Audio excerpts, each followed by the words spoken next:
Na-experience nyo na ba na pinagtawanan kayo ng mga kakilala nyo? Kasi kung ano-ano lang daw yung ginagawa nyo dito sa TikTok, kung ano-ano lang yung binibenta, kung ano-ano yung pinopromote. Tapos nasabihan ka pa na, ay, asa lang yan sa asawa niya kasi lagi lang nasa bahay. Tapos, nung nalaman na nila yung kinikita mo dito sa TikTok, tanong na sa'yo kung paano maging TikTok affiliate. Alam nyo guys, isa sa natutunan ko nung nagsimula pa lang talaga ako, wag na wag nyong iisipin yung sasabihin ng ibang tao. Focus on yourself. At makikita na lang nila na, ay, yun pala yung pinagkakaabalahan niya. Ganun pala yung kitaan doon. Ang dami rin nagtatanong sa akin, ma'am, bakit di ka na nagko-commission reveal? Kasi last year, nung July yata, nag-commission reveal ako noon. Tapos, hindi na ako nag-commission reveal starting September yata or October, mga ganon. Hindi na ako nagko-commission reveal. Pero sige, eto ipapakita ko yung kinita ko. Nung pagpasok pa lang guys ng January 2024, grabe, naloka talaga ako guys. 42,000 items sold and 600,000 commission sa isang buwan lang. Alam nyo ba dati guys, nagsimula ako mababa yung viewers, tapos yung kinikita ko, tuwang-tuwa na ako sa 200 pesos per day na commission. Tuwang-tuwa na ako niyan guys, hanggat sa umabot na minsan ng, malaki yan na talaga. At imagine yung January ko po, 600,000 commission. Sa pagla-live po yan, minsan video posting, pero kadalasan sa live. At ang pag-live ko lang mga mima, 1 to 3 hours per day. Akala ng iba nagbababad ako sa live, hindi po. Lagi ko tong sinasabi pag nagla-live ako, yung kaya lang po ng energy ko per live ay 1 hour lang po. After 1 hour live, nag-i-end ako. Tapos, rest ng 2 hours or 3 hours, then balik ulit sa live.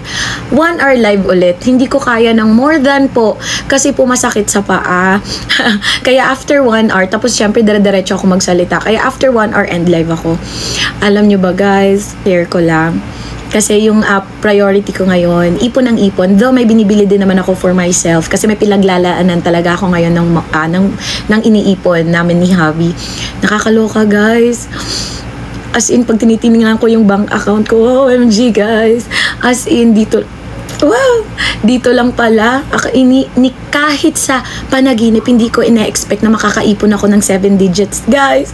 As in, kahit sa panaginip, hindi ko siya in-expect. Unang-unang nakuha ko yung 7 digits ipon ko sa bangko last year.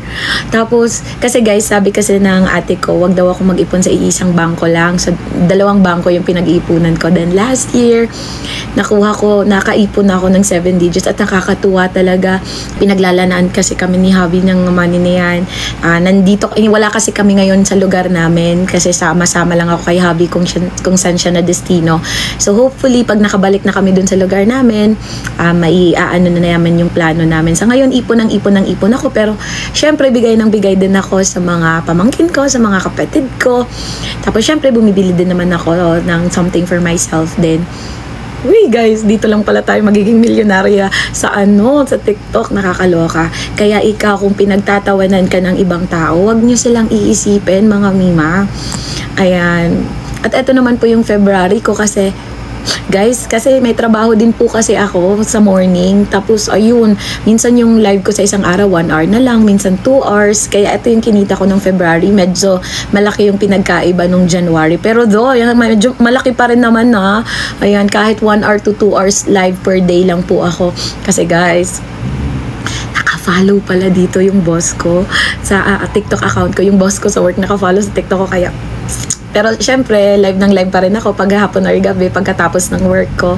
Medyo nahihiya lang ako na kung ano-ano yung pinag-ano ko dito sa TikTok kasi naka-follow yung boss ko.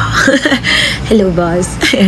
So, thank you so much po, TikTok Affiliate Marketing, sa opportunity na binibigay nyo sa amin. Hindi lang sa akin, pati sa mga kapwa ko TikTok affiliates. Kaya ikaw, wag mong iintindihin ang sasabihin ng ibang tao. Focus on yourself.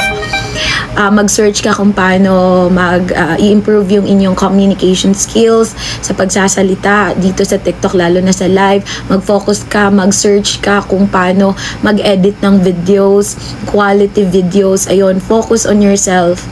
May mararating ka talaga, may mapupuntahan ang mga pinaghirapan mo. Again, wag mong iisipin ang sasabihin ng ibang tao.